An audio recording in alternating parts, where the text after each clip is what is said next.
택배 노동자의 과로로 추정되는 사망 사고가 최근 잇따라 발생하고 있어서 안타까움을 자아내고 있는데요. 이번에는요, 생활고에 몰린 택배 노동자가 스스로 목숨을 끊은 사건이 발생했습니다. 올해만 벌써 목숨을 잃은 택배 기사는 11명이 됐는데 왜 이 같은 일이 계속 반복되고 있는 걸까? 참 안타까운데요. 이 주제도 두 분과 함께하도록 하겠습니다. 생활고에 몰린 택배 노동자가 스스로 목숨을 끊었습니다. 근데 유서를 남겼는데요. 이 유서에는 어떤 내용이 담겨 있었습니까? 지금 이 본인의 생활고를 일단은 대단히 호소를 했고, 그리고 보면은 지금 이 사망을 한 택배 노동자가 우리가 지금 당연히 인식하기는 노동자인데 예. 법적인 지위는 노동자가 아니라 개인 사업자예요. 그래서 지금 이 택배 하시는 분이 실제로 모 택배사의 한 대리점과 예. 계약을 맺고 예. 본인 명의로 개인 사업자를 내서 예. 뭐 차도 사고 그다음에 국가 시험도 보고 전용 변호판까지 해서 각종 세금의 수수료 뭐 이런 걸 다 떼면 월 200만 원도 못 번다는 거예요. 하루 열 몇 시간씩을 일하면서 네네네. 잠도 못 자고 그렇게 자기가 힘들게 일을 하고 있는데 또 이제 돈을 못 버는 건 둘째치고 그런 대리점이 본인에게 부당한 갑질을 했다. 예. 불러다 놓고 막 고성을 치고 그다음에 뭐 잔을 던지고 막 이러한 행위를 하니까 이런 생활고에 이제 덧붙여져서 이러한 어떤 부당한 대우로 인한 그런 극단적인 어떤 괴로움 이런 것들이 이제 맞물려서 이런 극단적인 선택을 한 안타까운 사건입니다. 예. 제가 말씀드린 대로 11번째입니다. 근데 이런 사건이 지금 계속 반복되는 배경을 어떻게 좀 이해를 해야 될까요, 평론가님? 일단 기본적으로 택배 노동이 물건을 들고 또 이동도 많고 계단 또 오르락 내리락 해야 되는 힘든 일이라는 것은 다들 아실 텐데요. 근데 보면 한 단체의 조사에 따르면 주 71.3시간 정도 일을 한다. 굉장히 과로를 이미 시간적으로도 하고 있다라고 하는 것이죠. 예. 그리고 이제 이 양태를 좀 보면 구역당으로 계약을 맺는데요. 물량수가 아니라 구역당으로 맺습니다. 그래서 예. 그 구역에 몇 개가 나오든 간에 그것을 소화해야 되는 것이 택배기사의 임무가 될 것이고, 그리고 이제 당일 배송 이것들을 많이 추구를 하기 때문에 지연 배송될 경우는 페널티 때문에 수수료가 0으로 떨어질 수도 있는 거거든요. 예. 그러다 보니까 심지어는 자비로 외부 대체 인력을 쓰는 기사들도 생겨나는 굉장히 빠듯한 사정에 있는 그런 것이죠. 그리고 이제 이 노동 시간 중에서 43% 정도가 분류 작업으로 소요가 되거든요. 배송이 아니라 배송 전에 분류 작업으로 소요가 되는데 이 분류 작업에 대해서는 수수료가 지급이 되지가 않습니다.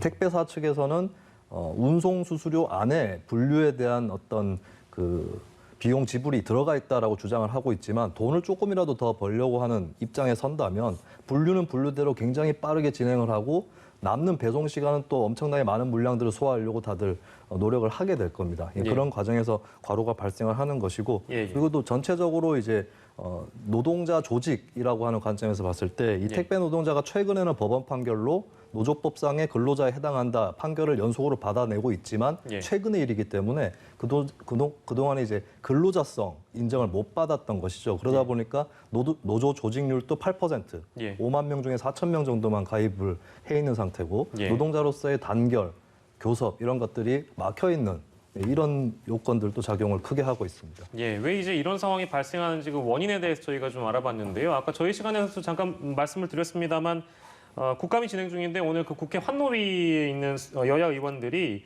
택배 분류 작업장을 찾았다고 합니다. 그러니까 실질적으로 어떤 대책들이 지금 상황에서 필요한 건지 여야 의원들이 직접 나서서 그걸 점검하는 것인데 어떤 대책들이 좀 마련이 돼야 이런 일이 좀 발생하지 않을까요?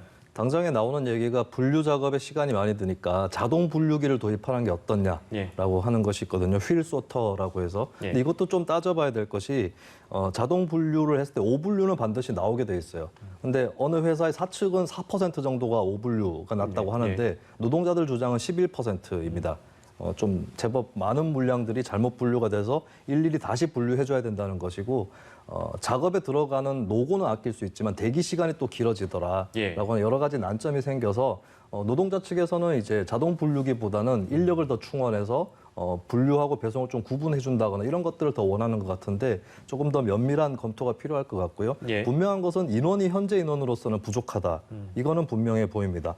그리고 이제 소비자들도 좀 달리 생각을 하셔야 될 것이 과거에 있었다가 없어진 제도가 있는데요. 예. 30분 배달제라고 해서 예. 뭐 피자라든지 중국집이라든지 30분 안에 저 배달 기억납니다. 못하면 네네네. 네, 뭐 더 물어내겠습니다. 이런 게 있었는데 예. 이제 시민사회 단체들 노력으로 이게 없어진 적이 있습니다. 위험해서? 그렇습니다. 30분 안에 배달하기 위해서 배달 노동자들이 무리를 하고 사고가 나는 것이죠. 예. 그렇다면 우리 소비자들도 이 택배 노동자들이 당일 배송이라는 이 원칙 때문에 굉장히 고생하고 있지 않는가. 예. 그렇다면 당일 배송을 고집하지 않거나 혹은 당일 배송 서비스를 받으려면 더 많은 비용을 지불한다거나 이런 소비자들의 좀 새로운 생각도 필요해 보이고요. 예. 그리고 아까 전에 이제 노조 조직률이 굉장히 낮다라고 했는데 이 특수고용 노동자 형태입니다. 대부분이 몇몇 업체는 이제 직접 고용을 하는 경우도 있습니다만은 이것에 대해서 이제 노조를 조직할 수 있는 자유 그리고 단결권, 쟁의, 교섭 이런 것들이 보장이 되는 것이 궁극적으로 좀 해결 방법이 될 것 같습니다. 예, 알겠습니다. 이런 대책들이 필요하다라고 김수민 평론가께서 좀 지적을 해주셨고. 이 산재와 관련돼서요. 특히 이제 지난 8일에 사망한 택배 노동자의 경우에는 산재보험 적용 제외 신청서가 아무튼 이게 그 결국에 산재 적용이 가능하냐 아니냐에 대한 그 논란까지 좀 불거지고 있는 상황이라서. 근데 아까 그 김 평론가께서는 근로자성이 이미 인정됨에도 불구하고 그 이후에 노조 조직이라든지 이런 것들이 이제 택배 노동자의 목소리가 잘 반영이 되지 않는다라는 이제 말씀을 해주셨거든요. 여기에 대한 대책 마련도 좀 필요한 것 같습니다. 법적으로 보면 좀 어떻습니까? 지금 말씀하신 것처럼 이 택배 노동자, 우리는 노동자라고 인식하는데 그렇습니다. 법적인 지위는 노동자가 아니라 사업주예요. 개인 사업자이고 예. 그러다 보니까 산재 적용도 어려운 상황이고 네네. 그래서 뭐 대법원에서 지금 말씀하신 그런 판례 같은 경우는 이제 뭐 임금이나 퇴직금 그런 청구를 했을 때 네. 그러한 것을 지급해줘야 되느냐 마느냐에 대한 어떤 그런 판단인데 예. 그렇다고 해서 이 법원의 판결이라는 거는 개별 사건에만 적용되는 것이고요. 예. 이렇게 그 사건과 무관한 별도의 사건이 또 발생하면 그걸 또 소송해야 되고 예. 계속 그런 거거든요. 그래서 이거는 결국은 궁극적으로 국회가 나서야 되는 거예요. 예. 그래서 국회가 나서서 이런 택배 노동자, 그다음에 뭐 헤어 디자이너 이런 사람들 있지 않습니까? 예. 우리가 봤을 때는 특정 사업장에서 사업주의 지휘 감독을 받으면서 일을 하는 근로자인데 예. 그들이 쓴 계약서에는 개인 사업자인 거예요. 그래서 이렇게 실질과 그들이 처한 어떤 그런 계약서의 내용이 달라서 이들이 받고 있는 어떤 그런 법적인 부당한 대우, 그다음에 근로자로서 누려야 되는 그런 권리가 침해당하는 이러한 현실은 예. 하루빨리 좀 개선돼야 되고 그것은 이렇게 법원의 판단 이런 게 아니라 예, 예. 국회에서 법으로 정해줘야죠. 하루빨리. 저는 그런 말씀 좀 드리고 싶습니다. 그리고 그거 하나만 더 이호영 변호사께 여쭈고 저희 시간 마무리할 텐데요. 그 아까 그 김평론가가 지적해주신 뭐 30분 배송 이런 건 없어졌잖아요. 근데 네. 뭐 당일 배송, 뭐 어떤 뭐 경우에는 뭐 새벽 배송 막 이런 것도 있단 말입니다. 근데 그런 것도 지금 뭐 법적으로 문제가 없으니까 기업들이 그런 어떤 정책을 마련해가지고 소비자에게 빨리 배달하고자 하는 거 아니겠어요? 그래서 그런 것도 법적으로 좀 규제가 필요하다. 어떻게 생각하십니까? 그거는 이제 규제의 정도는 어디까지인지는 조금 우리가 고민해봐야 되겠습니다. 논의를 해봐야 되겠죠. 네. 시장의 그냥 선택에만 맡겨두는 건 너무 위험해요. 왜냐하면은 기업은 하루빨리 배송하기를 원하고 예. 소비자도 하루빨리 빨리 배송받기를 받길 바라고. 원하니까 예. 그 안에서 끼어서 지금 택배 노동자나 그다음에 뭐 오토바이 배달 대행 노동자들 이런 사람들은 보면 촌각을 다투면서 일을 해야 되는데 예. 그래서 저는 이러한 규제도 필요하고 네네. 무엇보다도 배달 수수료를 좀 현실화해야 된다. 그래서 이들이 촌각을 다투면서 일을 하지 않아도 되는 구조를 우리가 만들어줘야 되고 예. 그러한 것들에 이제 국회도 나서야 되고 감독 기관들이 나서서 예. 배달 수수료가 지나치게 낮으면은 그 수수료를 메꾸기 위해서 더 많이 배달해야 되는 그런 상황이 되지 않겠습니까? 예. 그래서 결국은 어떤 이런 노동자들의 안전권이 침해되는 예. 그러한 상황을 우리가 좀 개선시켜야 된다. 저는 이런 생각도 합니다. 최소한의 건강권은 좀 위협받지 않는 선에서 택배 노동자들이 일을 했으면 좋겠다는 생각이 들고 많은 분들이 택배를 언제 시켰는데 이게 세워라 내워라 한다고 전화도 하시고 막 그러시잖아요. 오늘 이제 방송 보신 분들께서는 좀 부탁드립니다만 조금 여유를 가지시고 기다려주시는 것도 많은 전국에 있는 택배 노동자들에게 도움이 되지 않을까 그런 생각을 좀 간절히 해봅니다. 오늘 두 분과 함께했습니다. 이호영 변호사, 김수민 시사평론가였습니다. 고맙습니다.